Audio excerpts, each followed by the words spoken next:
رسول الله صلی الله علیه وسلم فرمایي په یو زنانه باندې خپل خاوند دومره حق دی، دومره حق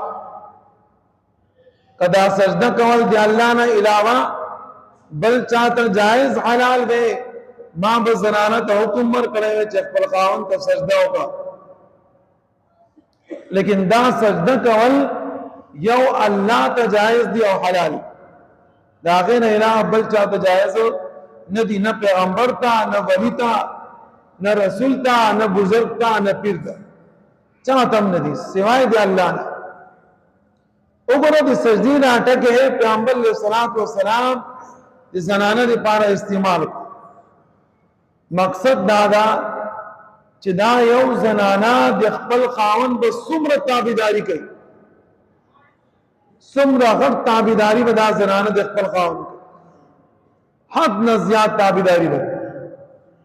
او کوم زنانه چې الله پیدا کړل دی الله تابعداري نه کوي، خاوند تابعداري وسوي. ځکه الله پاک فرمایي دا ګنده، دا مصیبت ته، دا پریشانی، دا کورون تمرا ولای، کورون ماحول بدل خراب. یو زنانه راواله چې دیندار وي. ولا تنكحوا المشركات حتى يؤمن، مشرکات زنانه سره بعد مکوي حتى يؤمن، تر دې پوری چې ایمان راوړي.